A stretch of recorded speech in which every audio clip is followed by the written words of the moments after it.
Someone said, oh, you're 30 years old. Bitch, motherfucker. So if I reach age 30, I'm supposed to not feel the fucking wrath of a fire? Before the scandals, before the messy breakups and viral meltdowns, there was just Brandon Awadis, a college kid with way too much love for basketball and way too much time on YouTube. Back in 2015, while his younger brother Brian was already blowing up as FaZe Rug with gaming videos, Brandon thought, forget Call of Duty, I want to talk hoops. So his very first upload wasn't a prank or a vlog. It was literally him breaking down the NBA draft and Joel Embiid's injuries. That's how deep his basketball obsession went. But here's where it gets interesting. After a few months of nonstop NBA talk, Brandon suddenly flips the script. Out of nowhere, he drops his first vlog. Instead of stats and injury reports, he's now filming trips to the gym, hanging with friends, and, of course, playing basketball every chance he got. And that one switch changed everything. Fans didn't just want to hear his takes on basketball, they wanted to see him live it. The pivot worked like magic. Within just 5 months, Brandon pulled off something most YouTubers dream about: 100,000 subscribers. Oh my God, 1 million. 1 million. Oh my God, it's going up so much. We hit 1 million. Guys, okay, I'm gonna save a lot of this for my speech, but I just want to say really quick in a few words that this is honestly... That's not slow and steady growth. That's lightning in a bottle. And the craziest part? He didn't even rely on his brother's fame to get there. Sure, some people found him through Rug's channel, but Brandon's grind, uploading constantly, throwing himself into vlogs and pranks, proved he could stand on his own. By 2016, YouTube was in its so-called golden age, when prank videos could rack up millions overnight, and creators felt unstoppable. And Brandon was right in the middle of it. Burning Yeezys, pulling over-the-top pranks with his girlfriend Jackie, mixing family drama with comedy. It was chaos packaged perfectly for YouTube. The views poured in, millions at a time, and the subscriber count climbed even faster. Then it happened. Just a little over a year after launching his channel, Brandon hit 1 million subscribers. And if you think he played it cool, think again. He went absolutely wild, promising he'd thank each subscriber personally if he could. It was emotional, genuine, and it felt like nothing could stop him. I just want to say thank you so much for 100,000 subscribers, and I'm trying to think of a special to do, a special video, whether it's Draw My Life, whether it's a public prank, whether it's a pretty big challenge. I want to do something special for you guys. In that moment, Brawadis wasn't just FaZe Rug's older brother. He was a star in his own right. But here's the thing about YouTube. The rise always looks smooth until the cracks start to show. For a while, everything looked perfect. Brandon had the subs, the views, the clout, and a growing fan base that treated him like the second coming of YouTube pranks. But if you know this platform, you know peace never lasts long. And for Brawadis, the first cracks showed up in the form of, you guessed it, drama. His first big feud wasn't with some random hater in the comments. Nope, it was with his own best friend, Lawrence. The two had some falling out back in 2016 that got so heated they actually set up a fight. Like, gloves off, let's settle this. But when the time came, Brandon never showed up. He literally ghosted his own fight. I was driving. I told you I was driving here. I told you I was driving. You know, it takes an hour to get here. You're a pussy. You're a liar, actually. And I just saw you 10 minutes. I saw you like 20 minutes ago on the boulevard. I saw you driving on the boulevard. What are you talking about? You're a liar. Imagine hyping up a whole clash with your former best friend and then vanishing like the main character in a Netflix cliffhanger. Fans roasted him for it. And just like that, the no-drama era of Brawadis was over. But the real storm came from his love life. Enter Jackie. She wasn't just his girlfriend. She was practically a co-star on his channel. Millions of fans watched them prank each other, laugh together, fight together. It was basically YouTube's version of a reality show. And when they started having problems, the audience didn't just notice. They became part of it. Every breakup, every reconciliation, every suspicious tweet was amplified to the max. Suddenly, his personal life wasn't just his anymore. It was content. And here's the thing, When your channel is built on pranks and drama, even your real drama starts to feel like a storyline. Fans debated whether he and Jackie were done for good or just staging another comeback. And while the relationship chaos kept people watching, it also locked Brandon into this weird place where viewers expected his personal life to be public property. At this stage, none of it was catastrophic, just messy, entertaining, and very, very public. But it set the tone for what was coming. Because once you open the door to drama, YouTube makes sure it doesn't close. If the drama with Lawrence and Jackie felt like YouTube's version of high school gossip, what came next felt way darker. Out of nowhere, Brandon's name got dragged into a serious accusation. A random girl went online claiming that he and his cousin had crossed the line with her. Heavy stuff. Now, normally when accusations like that drop, careers get torched instantly. But in this case, the story unraveled fast. Fans started digging, and it became clear the girl wasn't after justice. She was after clout. Instead of going to the police, she went to YouTube news channels, hoping to blow it up for attention. Brandon even called her out himself, basically saying, "If something really happened, why are you talking to Keemstar instead of filing a report?" She is accusing us of rape or sexual harassment. Proof that this girl is a clout chaser. Why would she go to Keem? Why would she go to a YouTube news channel instead of going to the Cubs?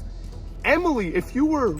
And just like that, the whole thing fizzled out. But here's the problem. Once your name gets tied to something like that, it never fully disappears. Even if the claims are fake, even if the receipts prove you innocent, the internet doesn't forget. Suddenly, Brandon wasn't just the funny prank guy or the basketball guy. He was the YouTuber who had those rumors about him. And that stain on a reputation, it lingers. Still, Brandon powered through. He kept uploading, kept pulling views, and his subscriber count kept climbing. On the surface, it looked like nothing could slow him down. But behind the scenes, his career was shifting. Fans weren't just there for his videos anymore. They were waiting for the next scandal. The channel wasn't just about entertainment, it was about what drama would drop next. And unfortunately for Brandon, his love life was about to hand YouTube exactly what it wanted. If Jackie was the love story fans couldn't stop watching, Jasmine was the love story that turned into a full-blown Netflix thriller. At first, everything seemed fine. New relationship, new content, same energetic Brawadis. But then, out of nowhere, the whole thing exploded in the ugliest way possible. Brandon found out, through a random late-night phone call, that Jasmine had allegedly been cheating on him for 6 straight months. Not weeks, not a couple slip-ups, half a year. And all while living in his house rent-free, sleeping in his bed, eating his food, smiling to his face and saying, "I love you." If betrayal was a sport, this was Hall of Fame level. So what does Brandon do?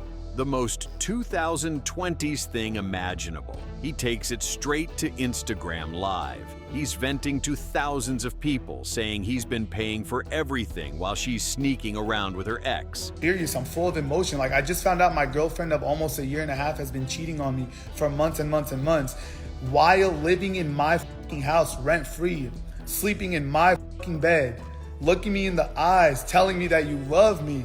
I'm paying for all her shit, paying for her food, paying for her everything. She's living off me, bro. The chat is losing its mind. His fans are stunned. And the drama is hotter than anything he's posted in years. But Jasmine wasn't about to just sit back and let him destroy her reputation. Oh no. She fired back with her own live stream, dropping receipts, audio recordings, and accusations. She even played clips of Brandon using the N-word and claimed he was abusive.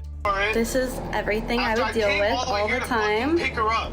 I went out of my way to text her saying come over. I went out of my way This to is tell just her some I things that were wanna see left her. on my body. And this is what the I get. It's me being turned around not even 5 minutes off. Suddenly, the story flipped. Brandon went from victim to villain in the span of a live stream. It was like watching a car crash happen in real time. Messy, chaotic, and impossible to look away from. And here's the wildest twist of all. After all that back and forth, after both of them tried to ruin each other publicly, After months of blasting each other online, they got back together.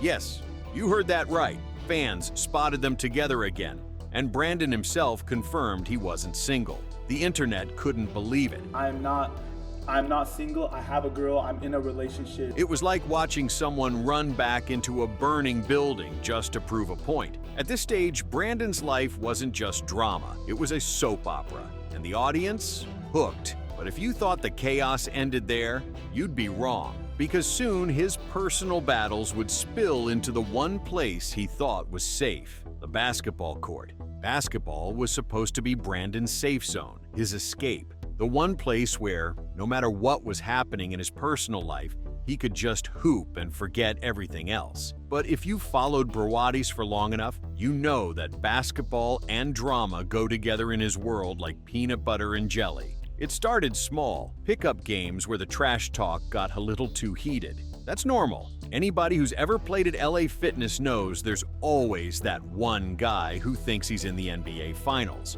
But Brandon wasn't just that guy. He was that guy on livestream, which means every argument, every stare down, every shove, it all played out in front of thousands of viewers. The breaking point came on July 30th during a collab stream with Neon. They were at a gym running games when Brandon's opponent scored on him and decided to talk a little trash. Instead of brushing it off, Brandon chucked the basketball at him like it was dodgeball. Instantly, the game turned into a scuffle. Fans watching the stream went crazy. Half were saying classic competitiveness, while the other half called him immature. But here's the thing, this wasn't new. Brandon has been getting into basketball altercations for years, even back in his local men's league days. The difference now, everything was amplified by live streaming. One moment of lost composure wasn't just between him and another player, it was viral content by the next morning. On its own, the basketball fight might have been brushed off as just Brandon being Brandon. But what came after would make the basketball drama look like child's play. Because if shooting hoops could spark a brawl, imagine what happened when Brandon decided to bring his live stream into a Starbucks. The basketball scuffle might have been messy, but at least people could laugh it off as competitive energy. What happened next? Not so easy to laugh about. Brandon took his live stream into a Starbucks, and that's where things completely unraveled. Now everybody knows Starbucks has one rule: don't record in the store. It's a policy. Most people shrug, put their phone away, order a caramel macchiato, and move on with their life. But not Brandon. When the employee asked him to stop filming, he dug his heels in. He argued that recording was his job and that the barista was wasting his time. You know, whatever your job is, my job is to be recorded like I record my life. That's my job, it's my career, it's what I get paid for. So I'm just trying to do my job just like you are. The conversation spiraled, tension built, and suddenly, this wasn't just a coffee run, it was a showdown. The live stream caught everything. The back and forth dragged on until it went viral across the internet. Clips spread everywhere, and instead of seeing Brandon as the funny YouTube prankster, people started painting him as the arrogant guy picking fights with minimum wage workers over coffee. It was the worst kind of publicity, the kind that makes even your fans cringe. And the fallout didn't stop there. The situation blew up so big that his own brother, FaZe Rug, who almost never comments on drama, publicly admitted how disappointed he was. Rug basically told his viewers, "Look, I love my brother, but we're total opposites, and I don't support his actions." And just like that, the internet had a new headline. Like, me and my brother are total opposites. Like, I love my brother, but sometimes I just don't support his actions, and there's nothing I could do about it. Brawadis beefs with Starbucks employees and loses his brother's support. At this point, it wasn't just about a live stream gone wrong. It was about family loyalty, reputation, and whether Brandon was spiraling out of control. And if you thought that was dramatic, the next chapter took it even further, because suddenly, the feud wasn't between Brandon and strangers online. It was brother versus brother. Family drama always hits harder. And when Brandon's Starbucks fiasco exploded, it dragged his brother into the spotlight, whether he liked it or not. FaZe Rug has spent over a decade carefully building his brand as YouTube's clean, family-friendly golden boy. No scandals, no wild outbursts, just good vibes and consistent uploads. So when his older brother went viral for arguing with a Starbucks employee on livestream, people immediately started asking, does Rug co-sign this? The answer? Absolutely not. Rug went live and made it clear he didn't approve. He said he and Brandon are total opposites, and while he loves his brother, he couldn't support his actions. It wasn't a fiery takedown, but it was enough. Fans heard it loud and clear. Rug wasn't standing by Brandon on this one, and that's when things got messy. Another creator, Dub, best known as DDG's brother, chimed in, saying he'd never throw his own brother under the bus like that. He even went as far as saying if his brother walked into a kindergarten and uppercut a kid, he'd still defend him. Extreme example, sure, but his point was simple. Family comes first. No matter what. Could walk into a kindergarten, uppercut a kid, for whatever reason, I'm gonna say he was right. I'm gonna say my brother was right. Because at the end of the day, this is my family, bro. This is who gonna make sure I'm good. If something happened to me, I'm gonna make sure something good when it happened to him. I would never do this, bro. This split the internet. Half of the audience respected Rug for holding his brother accountable, while the other half thought loyalty should always come before public image. Suddenly, the drama wasn't just about Starbucks. It was about what it means to defend your family versus protecting your reputation. For Brandon, though, the damage was done. His clean-cut little brother had publicly distanced himself, and the internet had officially labeled him the problematic sibling. The pressure was boiling, the criticism was relentless, and Brandon knew he had to respond. That's when he dropped the one video no YouTuber ever wants to make, the apology. After weeks of nonstop backlash, Brandon finally did the one thing fans and haters alike were waiting for. He uploaded an apology video. You know the type. Dimly lit room, serious tone, no jokes, no gimmicks, just him, sitting there trying to convince the world he was sorry. He admitted he wasn't proud of his recent behavior, that the Starbucks situation made him ashamed, and that he'd been making bad decisions in his life. On paper, it sounded like the right move, but the internet doesn't exactly hand out forgiveness easily. Viewers noticed he kept repeating the same lines over and over. I'm not proud of myself. I hate how I acted. That's not me. Instead of coming off as heartfelt, it came off as scripted. That I personally am not proud of myself for. I'm upset with myself. I'm mad at myself. It's just not me. It's not me. And to get into specifics, I mean, obviously the whole situation that happened at Starbucks. Some decisions that I've been making in my life recently are just decisions that I am not proud of and I'm upset with myself for. And of course, other creators had a field day. XQC, Stable Ronaldo, and plenty of streamers clipped the video and roasted him for being repetitive. To them, it wasn't a redemption arc, it was comedy gold. My supporters and to anybody who rocks with me, just about everything that's been going on in my life. First and foremost, before I get into anything else, I want to start off by... Chat.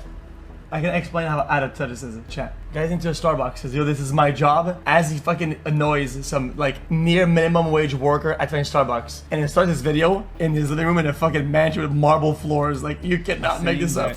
Brandon's apology became yet another meme, and the hate train rolled on.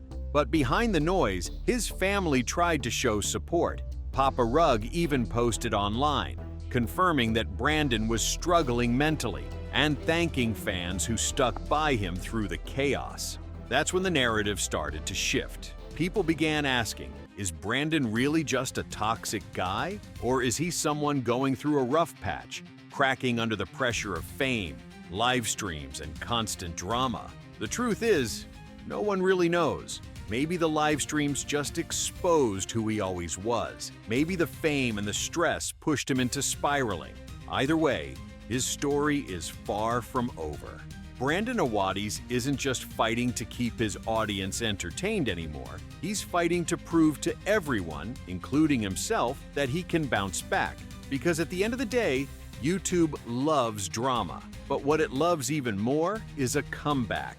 When you zoom out, Brandon's story isn't just about one YouTuber messing up at Starbucks or fighting on a basketball court. It's about what happens when your entire life becomes content. Every argument, every heartbreak, every bad decision, it's all streamed, clipped, and turned into someone else's entertainment. Think about it. 10 years ago, if you got into a fight at the gym, maybe a handful of people saw it. If you argued with a barista, the story died the second you walked out the door.